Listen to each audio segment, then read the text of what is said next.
মার্কিন হামলার ভয়ে শেষ পর্যন্ত আয়াতুল্লাহ আলী খামেনি কি ভয় পেয়ে গেলেন? ভয় পেয়েই তিনি কি তার উত্তরসূরি নির্বাচন করছেন? এই মুহূর্তে পশ্চিমী দুনিয়ার সকল মিডিয়া, এমনকি ভারতের প্রথম সারির সকল মিডিয়ার এই খবরে ছয়লাভ যে আয়াতুল্লাহ আলী খামেনি ডোনাল্ড ট্রাম্পের দেওয়া 10 দিনের আলটিমেটামে এখন সন্ত্রস্ত। মৃত্যু ভয়ে তিনি এখন থরহরিকম্প। আজরাইল ফেরেশতাকে তিনি দরজায় দণ্ডায়মান দেখছেন। তাই মৃত্যুর ভয়ে এই মুহূর্তে আয়াতুল্লাহ আলী খামেনি তিনি ইরানের পরবর্তী সুপ্রিম লিডার কে হবে তার নাম ঘোষণা করে দিলেন। কিন্তু এই দাবি কি আদৌ সত্য? আয়াতুল্লাহ আলী খামেনি সত্যি সত্যি তিনি সন্ত্রস্ত? তিনি ভয় পেয়ে গেছেন আমেরিকা, তিনি ভয় পেয়েছেন ডোনাল্ড ট্রাম্পের দেওয়া হুমকিতে, তাই তিনি এসব করছেন, তাই তিনি পরবর্তী নেতা নির্বাচন করছেন? এই কথা কি আয়াতুল্লাহ আলী খামেনির সঙ্গে যায়? ডোনাল্ড ট্রাম্প তিনি ভেবেছিলেন ইরানকে ভয় দেখাবেন, তার জন্য তিনি এক বিরাট নৌবহর গালফ অফ ওমানে এনেছিলেন। আব্রাহাম লিঙ্কন ছিল যার প্রধান রণতরী। তাতেও যখন আয়াতুল্লাহ আলী খামেনি ভয় পেলেন না, তখন তিনি আমেরিকার সর্বকালের সর্ববৃহৎ যুদ্ধ জাহাজ জেরাল্ড আর ফোর্ড নিয়ে এলেন এবং ইসরায়েলের বন্দরে এনে দাঁড় করে রাখলেন ইরানকে হুমকি দেওয়ার ভয়ে। যাতে করে যে দ্বিপাক্ষিক বৈঠক শুরু হলো ইরান এবং আমেরিকার মধ্যে, সেই বৈঠকে ডোনাল্ড ট্রাম্প চেয়েছিলেন তার চাপিয়ে দেওয়ার শর্তে ইরান যাতে বাধ্য হয় সই করতে, একমত হতে। তাতেও যখন ইরান বিন্দুমাত্র ভয় পেল না, বরং যুদ্ধের প্রস্তুতি আরো পুরোদমে শুরু করে দিল, জেনেভা সম্মেলন কার্যত ব্যর্থ হওয়ার পর ডোনাল্ড ট্রাম্প এবার বেগতিক দেখে 10 দিনের একটা আলটিমেটাম দিল ইরানকে।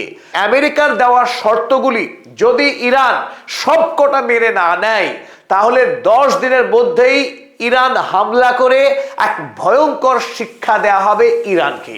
আর সেই হুমকিতেই ইরানের অবস্থা নাস্তানুবাদ। এই কথা সর্বৈব মিথ্যা। পশ্চিমী দুনিয়ার এটি আরো এক নতুন প্রোপাগান্ডা যে আয়াতুল্লাহ আলী খামেনি ডোনাল্ড ট্রাম্পের দেওয়া আলটিমেটামে ভয় পেয়েই তিনি এই আলী লারিজানিকে উত্তরসূরি হিসেবে মনোনয়ন করেছেন। কিন্তু চলুন আমরা আসল রহস্য দেখে নিই।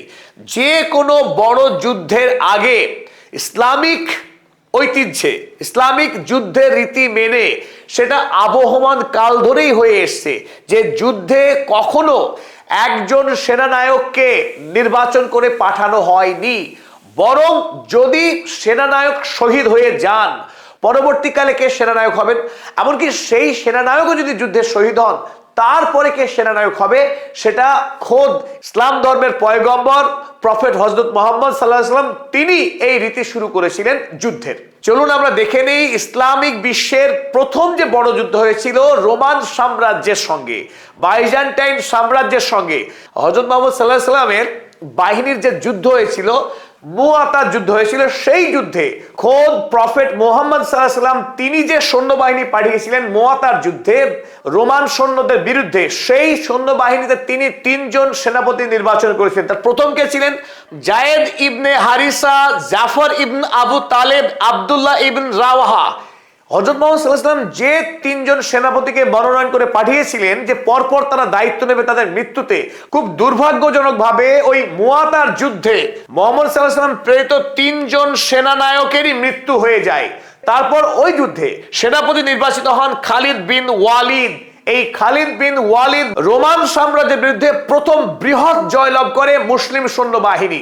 তাই এটা কোনো প্রথম ঘটনা নয় যে আয়াতুল্লাহ আলী খামেনি তিনি আমেরিকার ভয়ে ভয় পেয়ে গিয়ে তিনি আলী লারিজানিকে তার উত্তরসূরি মনোনয়ন করলেন, বরং এটা যুদ্ধের রীতি আর বৃহত্তর যুদ্ধ চালিয়ে যাওয়া এবং সেই যুদ্ধে জয়ী হওয়ার একটি বৃহত্তর রণকৌশল। উত্তরসূরি নির্বাচন যুদ্ধক্ষেত্র থেকে পালাবার জন্য নয়, ভয় পাওয়ার কারণে নয়, এটি একটা বাস্তবোচিত সিদ্ধান্ত যাতে শক্তিশালী প্রতিপক্ষকে পরাস্ত করবার জন্য এবং দীর্ঘকাল শক্তিশালী প্রতিরোধ গড়ে তোলা এবং সেই যুদ্ধে জয়ী হওয়ার একটি রণকৌশল। ইরান ঠিক এই কাজই করেছে। ইরান বর্তমানে ঠিক সেই সিদ্ধান্তই গ্রহণ করেছে যেটা ইসলামিক ঐতিহ্য। সেই ঐতিহ্য মানে বর্তমানে Iran 4 layered succession for every post.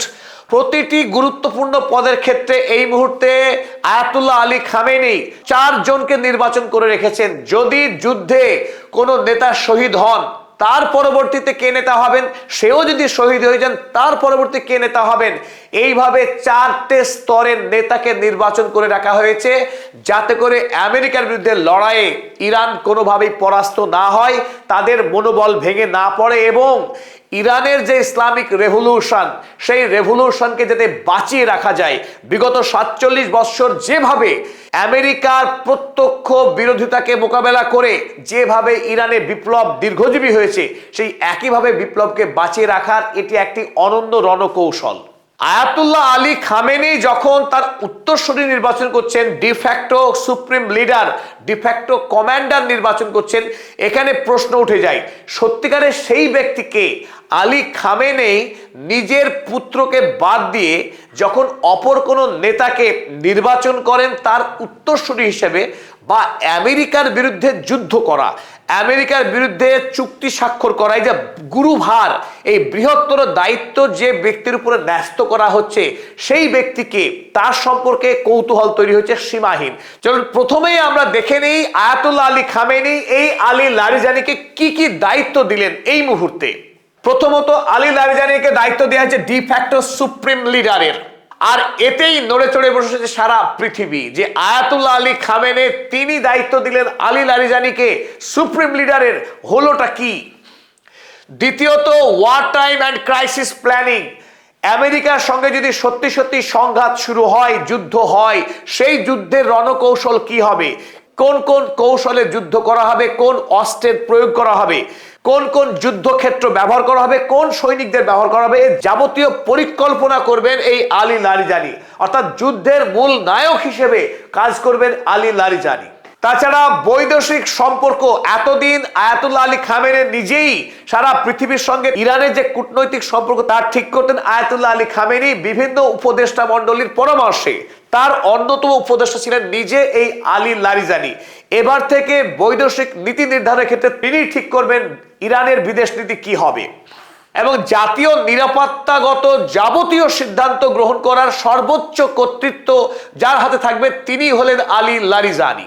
এই আলী লারিজানি যাকে আয়াতুল্লাহ আলী খামেনি নির্বাচন করেছেন, তার উপরে আস্থা রেখেছেন, কোন কোন চারিত্রিক গুণাবলীর কারণে আয়াতুল্লাহ আলী খামেনি তিনি সবটুকু ভরসা করতে পারলেন এই আলী লারিজানিকে। চলুন দেখে নিই তার ব্যক্তিগত জীবন এবং তার দক্ষতার জায়গাগুলো। 67 বছর বয়সী আলী লারিজানির জীবন বৈচিত্র্যময় অভিজ্ঞতায় ভরা। তিনি তার জীবন শুরু করেছিলেন আইআরজিসির কমান্ডার হিসেবে। 1981 থেকে 1993 সাল পর্যন্ত তিনি ছিলেন আইআরজিসির কমান্ডার। মিনিস্টার অফ কালচার ছিলেন 92 থেকে 94। ইরানের পার্লামেন্টে তিনি স্পিকারের দায়িত্ব সামলেছেন 2008 থেকে 2020। 12 বৎসর তিনি ইরানের পার্লামেন্টের স্পিকার হিসেবে দায়িত্ব সামলেছেন।